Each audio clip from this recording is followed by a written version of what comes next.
കൊച്ചി എളമക്കരയിൽ മകളെ കൊലപ്പെടുത്തി പിതാവ് ആത്മഹത്യ ചെയ്ത സംഭവത്തിൽ പോസ്റ്റ്മോർട്ടം റിപ്പോർട്ടിൽ നടുക്കുന്ന കണ്ടെത്തൽ. പെൺകുട്ടി 1 വർഷത്തോളം പീഡനത്തിനിരയായി. മരണത്തിന് മണിക്കൂറുകൾക്ക് മുൻപും പീഡനം നടന്നു. സംഭവത്തിൽ പോക്സോ കേസ് രജിസ്റ്റർ ചെയ്ത് എളമക്കര പോലീസ്.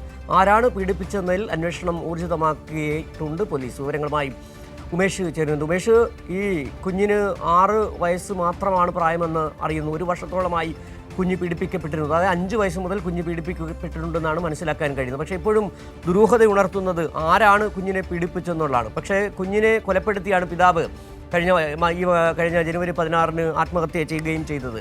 ഇതെല്ലാം കൂടി കൂട്ടി വായിക്കുമ്പോൾ മാത്രമല്ല, വീട്ടുകാരെ ചോദ്യം ചെയ്തതിൽ നിന്നോ വീട്ടുകാരുടെ മൊഴിയെടുക്കുന്നതിൽ നിന്നോ എന്തെങ്കിലും വിവരങ്ങൾ ഇതുമായി ബന്ധപ്പെട്ട് പോലീസിന് ലഭിച്ചിട്ടുണ്ടോ? ഏത് തരത്തിലാണ് ഇപ്പോൾ അന്വേഷണം പുരോഗമിക്കുന്നത്? നിലവിൽ പോക്സോ കേസ് എടുത്തിട്ടുണ്ടോ എന്നുള്ളത് മാത്രമാണ് നമുക്ക് മനസ്സിലാക്കാൻ കഴിയുന്നത്. വീട്ടുകാരുടെ വാക്കുകളിൽ നിന്ന്, അമ്മയുടെ വാക്കുകളിൽ നിന്ന് ഏതെങ്കിലും തരത്തിലുള്ള സൂചനകൾ, ആരാണ് പ്രതി എന്നതിനെ സംബന്ധിച്ച് എന്തെങ്കിലും വ്യക്തതകൾ വന്നിട്ടുണ്ടോ? ഇതിൽ ഇപ്പോഴും ദുരൂഹത ഉണർത്തുന്നത് പിതാവ് കുഞ്ഞിനെ കൊലപ്പെടുത്തി ആത്മഹത്യ ചെയ്തു എന്നുള്ളത് തന്നെയാണ്. എന്താണ് വിവരങ്ങൾ?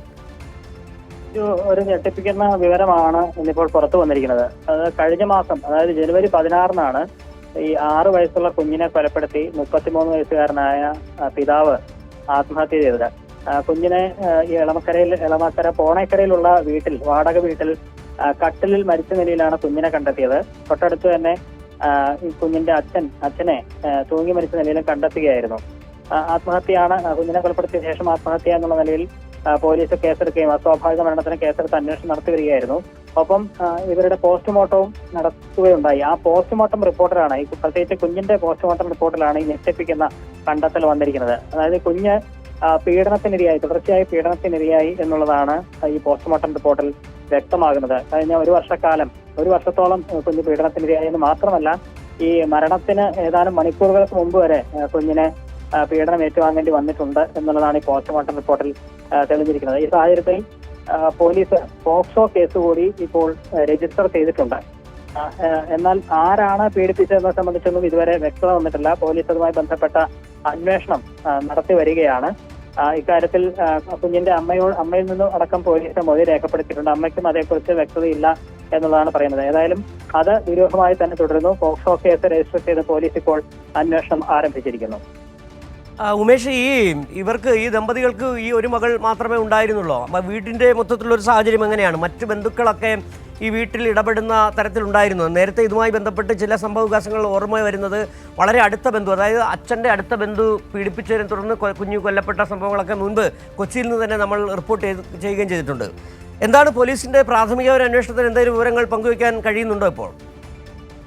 സിജു, ഇതിന്റെ സാഹചര്യം എന്ന് പറയുന്നത്, ഈ 33 വയസ്സുള്ള ഈ പിതാവ്, ഇയാൾ വിവാഹം കഴിഞ്ഞ ശേഷം യഥാർത്ഥത്തിൽ ആലപ്പുഴ പാണാവള്ളി സ്വദേശിയാണ് ഇയാൾ. അതിനുശേഷം 2 പേർക്കും എറണാകുളത്ത് സെയിൽസ്മാനായും സെയിൽസ് ഗേളായും ഇവർക്ക് ജോലി ലഭിച്ചതിന്റെ അടിസ്ഥാനത്തിലാണ് എറണാകുളത്തേക്ക് താമസം മാറ്റുന്നത്. അങ്ങനെ എറണാകുളം എടപ്പള്ളി പോണേക്കരയിലുള്ള വാടക വീട്ടിലാണ് ഇവർ താമസിച്ചു വന്നിരുന്നത്.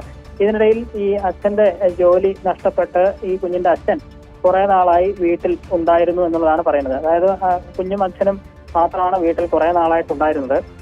ഈ കുട്ടിയുടെ അമ്മ ജോലിക്ക് പോകുമായിരുന്നു. എടപ്പള്ളിയിലുള്ള ഷോപ്പിംഗ് മാളിലെ ഒരു കടയിലെ സെയിൽസ് ഗേളായി ജോലി നോക്കുകയും ചെയ്തിരുന്നു. അങ്ങനെ ഒരു ദിവസം ഇത്തരത്തിൽ കുഞ്ഞിന്റെ അമ്മ ജോലിക്ക് പോയി രാത്രി മടങ്ങി വന്നപ്പോഴാണ് വീട് അടഞ്ഞു കിടക്കുന്നത് കാണുകയും പിന്നീട് ഇവരുടെ ബന്ധുവിനെ വിവരം അറിയിച്ച് രാത്രി വീട് തുറക്കാൻ നോക്കിയപ്പോൾ കഴിഞ്ഞില്ല. അതിനുശേഷം വീട് പൂട്ടിക്കിടക്കുന്ന നിലയിലാണ് കണ്ടെത്തിയത്. പിന്നീട് പിറ്റേന്ന് രാവിലെ വീണ്ടും ആ വീട്ടിലേക്ക് ചെന്ന് നോക്കിയപ്പോൾ വാതിൽ പൂട്ടിയിട്ടില്ല. പക്ഷെ പൂട്ടിയിട്ടില്ല, അതുകൊണ്ട് തന്നെ അകത്ത് കയറാൻ കഴിഞ്ഞു. അകത്ത് കയറിയപ്പോഴാണ് ഈ 2 പേരും മരിച്ച നിലയിൽ കണ്ടെത്തിയത്. പിന്നീട് പോലീസിൽ വിവരം അറിയിച്ചു. അങ്ങനെയാണ് പോലീസ് കേസെടുത്ത് അന്വേഷണം നടത്തി വരുന്നത്. ഇതാണ് സാഹചര്യം. പക്ഷേ ആരാണ് കുഞ്ഞിനെ പീഡിപ്പിച്ചത് എന്നുള്ളത് ഇപ്പോഴും ദുരൂഹമാണ്. അത് ഇന്നയാൾ എന്നുള്ളത് ഉറപ്പിച്ചു കഴിയാൻ പറ്റാത്ത സാഹചര്യമുണ്ട്. മാത്രമല്ല, അത് രഹസ്യമായി തന്നെ പോലീസ് അന്വേഷണം നടത്തി വരുന്നുമുണ്ട്. ആ സാഹചര്യത്തിൽ അധികം വൈകാതെ തന്നെ ഇതുമായി ബന്ധപ്പെട്ട എന്തെങ്കിലും തെളിവുകൾ പോലീസിന് ലഭിക്കുമെന്ന് തന്നെയാണ് പ്രതീക്ഷിക്കുന്നത്.